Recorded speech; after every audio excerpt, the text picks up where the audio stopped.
샵 목포를 범하다. 금요일 아침 9시 아이들은 잠에 취해 있었다. 깨워보았지만 아직도 꿈나라 어디인가에서 놀고 있는 듯했다. 여행 가방을 추려 차에 싣고 올라오니 아이들은 일어나 자신들의 가방을 챙기고 있었다. 남도 여행 만화책, 목포 여행 레시피, 평소 즐겨 읽던 책을 가방 가득 우겨 넣었다. 목포에 도착하면 책은 던져버리고 핸드폰과 아이패드에 얼굴을 파묻고 볼 것인데 내 눈을 피하기 위한 연출임을 알면서도 모른 척 해주었다. 출발 아침부터 비가 내렸다. 도로는 촉촉이 젖었지만 영상의 기온으로 인해 젖은 길은 얼지 않았다. 출근 시간 붐비던 길도 9시가 넘으면 풀리곤 했는데 금요일 오전 10시가 지났는데도 길은 곳곳에서 막혔다. 서울 톨게이트를 지나 서해안 고속도로에 접어들었다. 아이들은 소떡소떡을 외치기 시작했다. 오랜만에 떠나는 여행이라 휴게소에서 먹는 재미를 느끼고 싶어 했다. 매송 휴게소에서 잠시 쉬었다. 어묵탕과 소떡소떡, 매콤한 코치구이를 주문했다. 쌀쌀한 공기를 마시며 바깥 휴게 공간에 앉아 주문한 음식을 먹었다. 봄이 코앞까지 온 것인가 춥기보다 기분 좋은 상쾌함을 느낄 수 있었다. 목포 여행을 결정한 것은 지난주였다.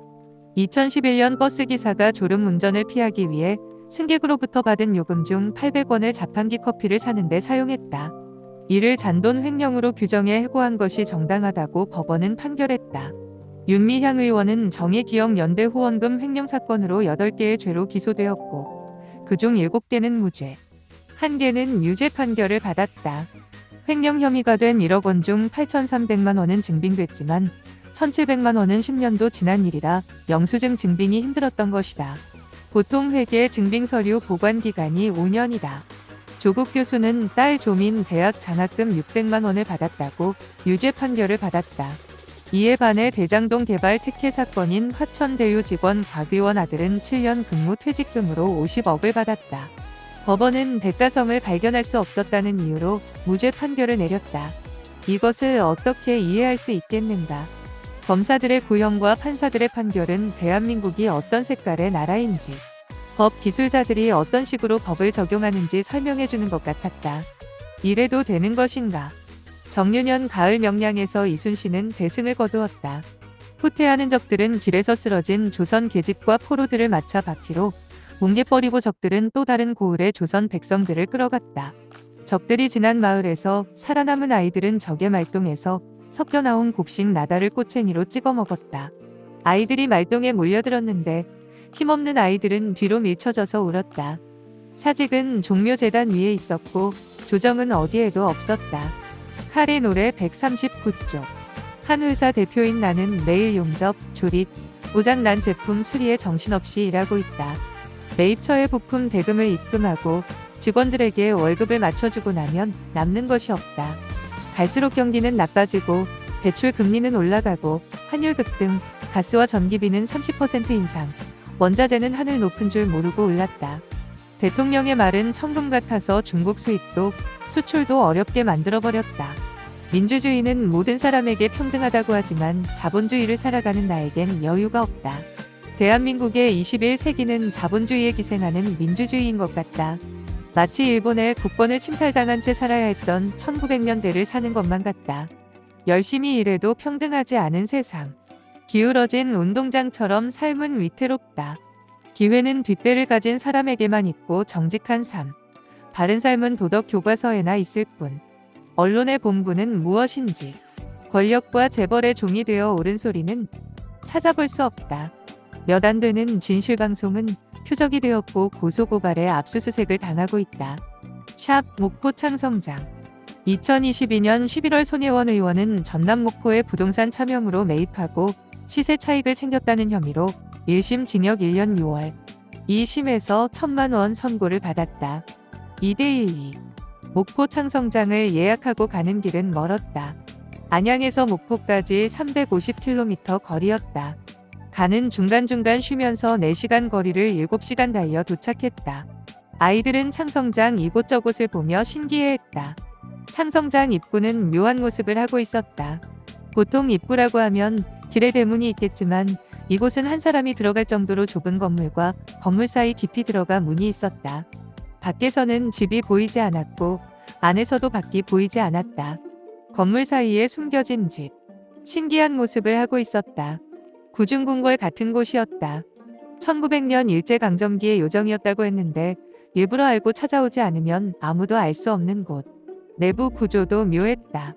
샵 손소영 갤러리 카페. 근처에 있는 손소영 카페를 방문해 음료 한 잔을 마시고 주변을 돌아보았다. 어딜 가야겠다는 생각도 목적도 없이 주변 건물을 보며 걸어 다녔다. 곳곳에는 적산가옥들이 다양한 모습을 하고 있었다. 나는 일본에서 유학 생활을 했다. 일본 건축물의 특징은 대부분 목조 주택이란 점이고 복층 구조였다. 1층은 물건을 판매하는 곳이고 2층은 가정집의 형태를 하고 있었다. 목조 주택이 많은 것은 지진이 자주 일어나기 때문에 콘크리트보다 유연성이 좋은 나무를 건축 자재로 채택하게 되었고 고온다습한 나라라서 나무가 잘 자라 구하기 쉬웠기 때문이다. 이곳 창성장과 주변에 있는 집들은 대부분 목조 주택 복층 구조인 일본식 집 그대로 보존되어 있었다. 새롭게 단장하는 곳도 기본 틀은 유지하고 리모델링을 하고 있었다.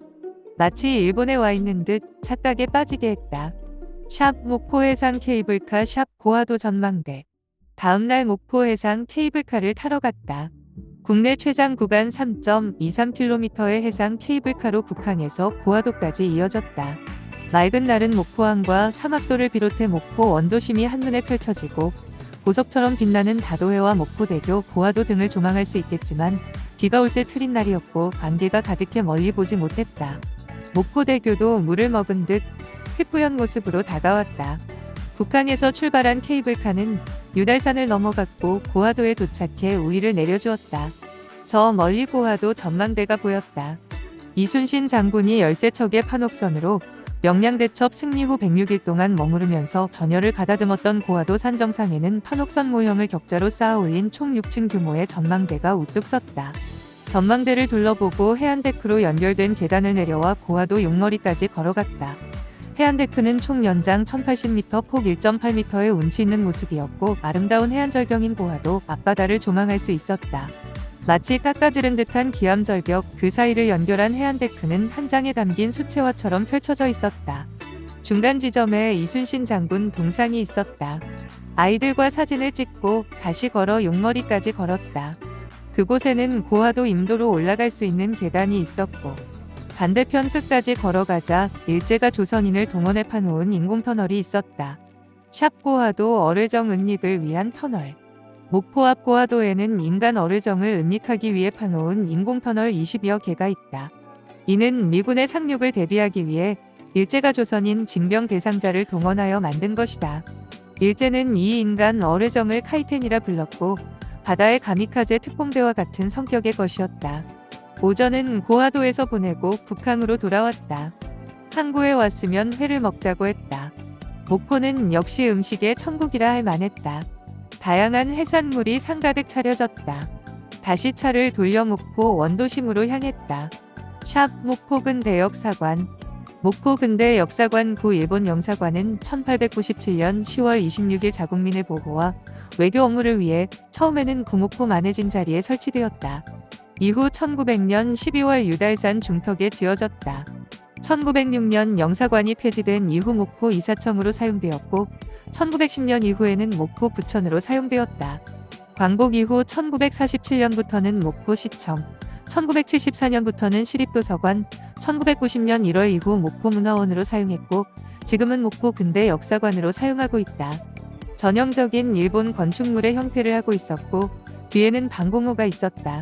방공호는 일제 강점기 시절 한국인을 강제 동원하여 만든 인공동굴로 태평양 전쟁 시 공중 폭격을 피하기 위해 군사적 목적인 방어시설이었다. 취사시설과 공기정화시설까지 마련하고 장기전에 대비하고 있었다. 노역에 동원된 목포 시민들은 강제로 끌려갔고 마땅한 연장 하나 없이 굴을 파야 했으며 죽으면 버리고 또 끌어가 노역시켰다. 당시 일본은 전쟁으로 인해 급격히 공업화가 진행되고 있었다. 이로 인해 농업인구는 감소했고 부족한 식량난을 극복해야 했다. 일본은 자국 농민을 식민지인 대만이나 한국으로 이주시켜 쌀을 생산해 일본으로 가지고 오겠다는 생각을 하게 되었다. 조선의 논과 밭 가격은 일본 관서 지역의 10분의 1이었고 세금도 일본에 비한다면 없는 것이나 다름없었다. 목포 근대 역사관을 보고 아래로 내려오면 목포 근대 역사관 2관이 있는데 이곳은 1908년 일제가 대한 제국의 토지와 자원을 수탈할 목적으로 설치한 국책회사인 동양척식 주식회사가 있었다. 샵 목포 근대역사관 2관 동양척식 주식회사 처음에는 나주 영산포에 동양척식 주식회사 출장소가 있었다. 목포가 개항한 이후 급속히 성장하자 1920년 6월에 목포로 옮겼다. 이 건물은 1921년에 신축했다. 동양척식주식회사 목포지점은 일제강점기 가장 번화한 거리에 위치하였으며 동척의 전국 지점 가운데 가장 많은 소장료를 거둬들이던 곳으로 유명했다. 토지를 빼앗기 위해 근대적인 토지 소유 관계를 확립한다는 명분이었고 토지 소유권과 땅값을 조사하고 땅을 측량하는 토지조사 사업을 시행했다. 사업은 땅의 소유권을 인정받으려면 기간 안에 그 땅의 소유자라고 신고해야 하는 신고제 방식이었다. 반일 감정 문맹, 의병활동 등으로 신고하지 않은 사람이 많았고 공동명예, 문중 소유, 국유지 등도 많았다. 총독부는 신고한 조선인에게서는 2배로 많은 세금을 거둬들였고 40%나 되는 조선인의 땅이 미등록이란 이유로 강제로 빼앗았다. 이것을 이조한 일본인 1만 명과 친일 조선인에게 산값에 양도했다. 이들은 지금까지 부를 독식하며 각계각층의 친일파로 살아남았다. 토지를 상실한 사람들은 고향을 떠나 북간도로 강제징용으로 끌려갔다. 역사를 잊은 민족에게는 미래가 없다. 샵 세월호 세월호 진도 앞 바다에서 침몰했고 대통령이 탄핵되자 무트로 올라왔다. 그 후 고화도에 고박되었다. 이순신은 진도 앞 바다 명량에서 적들과 싸워 승리했고 고화도에서 최후의 싸움에 대비했다. 목포에 오면 꼭 가봐야 할 곳이 있었다. 세월호 정박지는 고화도 신항에 있었다. 차를 몰아 목포대교를 넘어 세월호가 세워져 있는 신항 정박지까지 갔다. 거대한 몸체는 멀리서도 보였다. 타이타닉을 연상시키듯 또렷했다. 저렇게 큰 구조물이 세월호라니 어떻게 침몰할 수 있단 말인가 믿기지 않았다. 저 속에 갇혀 있었던 아이들의 모습이 상상할 수 없는 공포로 다가왔다. 우리와 같은 가족 단위 여행객들이 삼삼오오 찾아왔다. 입구에서 주민등록증을 확인하고 들어가는 모든 사람의 인적사항을 적었다. 주변에는 노란색 리본이 바람에 나풀거렸다. 입구 오른쪽에는 수출을 기다리는 신차들, 승용차들이 즐비했고 왼쪽 세월호 쪽에는 녹슬어가는 거대한 선체와 그 속에서 토해놓은 차량들과 각종 자재들이 쌓여 지난 세월만큼 세월호는 변색되어 가고 있었다. 2014년 4월 16일 인천에서 제주로 향하던 여객선 세월호가 진도 인근 해상에서 침몰했다. 승객 304명이 사망 실종되었다. 검경 합동수사본부는 침몰 원인을 화물 과적, 고박 불량, 무리한 선체 증축, 조타수의 운전 미숙이라고 발표했다. 생존자는 172명이었다. 세월호는 일본 나가사키현에서 건조되었고 18년 동안 가고시마와 오키나와 사이 여러 낙도들을 운항했다. 이 배를 중고로 도입해 6개월 수리 기간을 거쳤고 객실 증설 공사를 거쳐 투입되었다. 팽목항 세월호 유가족이 남긴 표어가 생각났다. 그동안 가난했으나 행복한 가정이었는데 널 보내니 가난만 남았구나. 그들에게서 행복을 빼앗아간 사람들은 누구인가 묻게 된다. 지금도 서울 광장에는 이태원 참사 분향소가 차려져 있다. 경찰과 서울시는 언제든지 행정 대집행을 하려고 준비 중이다. 이렇게 시간이 지났는데도 또 행복을 빼앗긴 사람들은 울부짖고 있다. 관피아들 이들의 만행은 지금도 진행 중이다. 권력의 눈먼 자들에게 시민이 보이기나 하겠는가. 아이들이 놀러 갔다가 죽은 게 아니고 노느라 정신이 팔린 자들 때문에 죽은 것이라는 이태원 참사 유가족의 말이 지금도 들리는 듯했다. 샵 고화도 이충무 공유적지. 다시 차를 돌려 고화도 이충무공 유적지를 찾았다. 조용했다. 낚시꾼들만이 세월을 낚고 있을 뿐 찾느니 한 사람 없었다. 잠시 지형지물을 보며 이순신이 왜 이곳에 정박하고 106일간 머물면서 전열을 정비했는지 상상해보았다. 이순신은 전선 12척으로 진도 우수영에서 발진했다. 적장은 구르시마였다. 그는 330척의 함대 이끌었고 진도 앞바다 명량 해협에서 붙었다. 이 싸움으로 적선 33척이 침몰했고 나머지는 도주했다. 적은 서해를 돌아 한강으로 들어가 서울을 동호하고자 했지만 접근할 수 없게 되었다. 명량해전을 승리하고 이순신은 전라 우수영에 있었다. 시시각각 적들은 순천으로 해남 어란진으로 모여들고 있었다. 연안에는 적들의 육상기지가 세워졌고 하루하루 숨통을 조여왔다. 다시 명랑으로 적들이 온다면 이길 승산이 있을까? 진도 우수영에서 머뭇거릴 시간이 없었다. 육지와 바다에서 수륙병진 작전으로 협공하는 적의 기습을 받는다면 어떻게 될까? 서둘러 고군산 군도와 위도, 변산반도 군산의 앞바다를 살폈다. 한양으로 올라가는 적들을 막아설 수 있는 최적의 장소를 찾아야 했다. 서해 바닷길은 그에게 익숙하지 않았고 밀물과 설물의 차가 심해 적들을 고립시킬 수 없었고 고립될 수 있었다. 넓은 바다에서 맞서야 하는데 승산 없는 싸움이었다. 충청의 바다는 싸움에 적당하지 않았다. 전라도 서북부 연안 어느 섬으로 물러나야 했다. 말이 새어나가면 수군과 백성이 동요할 것을 염려해 아무하고도 의논하지 않았다. 수일 후 그는 수영을 목포 앞 고하도로 옮길 것을 명령했다. 우리는 우리가 원하는 자리에서 적을 맞을 수 없다. 우리는 적이 원하는 자리에서 적을 맞을 수도 없다. 적 또한 그러할 것이다. 다만 우리는 고하도보다 더 뒤로 물러설 수도 없다. 고하도로 가겠다. 거기서 시급히 배를 더 만들고 군사를 더 모으겠다. 우리는 우리가 알 수 없는 자리에서 적을 맞아야 한다. 칼의 노래 151쪽. 진도 전라 우수영을 고하도로 옮기자 백성들이 따라왔다. 어선 32척, 뗏목 열척 350명이었다. 백성들을 버릴 수 없어 전선에 옮겨 태웠다. 군관들은 내려가 부녀와 아이들을 밧줄로 묶어 전선 위로 끌어올렸다. 백성들의 배와 뗏목은 전선에 묶었다. 대장선 뒤를 판옥전선 20척과 협선 52척이 따랐다. 그 뒤로 백성들의 어선 32척이 따라붙었다. 고하도는 영산강 어귀, 유달산에서 지척이었다. 영산강 물길을 따라 영남 나주 무한이 가까웠다. 섬의 서남쪽으로 넓은 들이 펼쳐져 바다에 닿았고 가까운 섬들이 서북풍을 막아 배를 감추기에 좋았다. 들은 바다를 향해 펼쳐지면서 순하게 내려앉아서 들에서 바다를 살피기에 좋았다. 섬 안의 산자락을 의지한 구름들이 펼쳐져 군막 짓기에 좋았다. 동북쪽 산에 키 크고 고든 해송들이 빽빽해서 배 만들 목재를 얻기에 좋았다. 칼의 노래 156쪽. 고하도 이충무공 기념비 앞에 썼다. 지금 대한민국은 어떤가? 백성을 버리고 한양을 버리고 살 길을 찾아 평양을 거쳐 의주까지 달아났던 선조.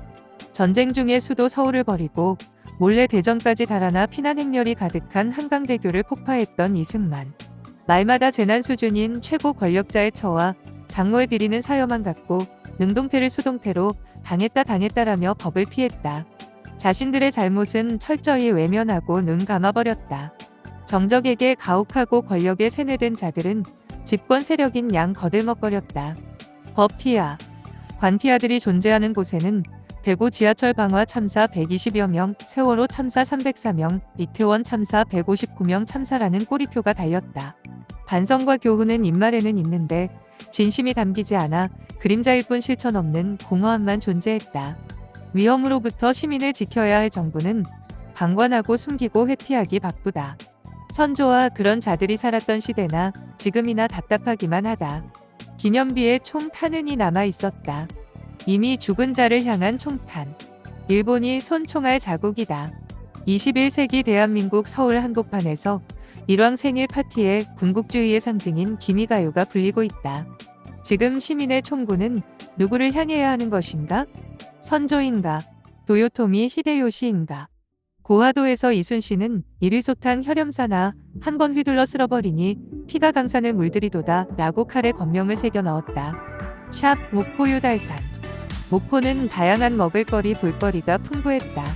북한권, 유달산권, 고하도권, 사막도권, 갓바위권.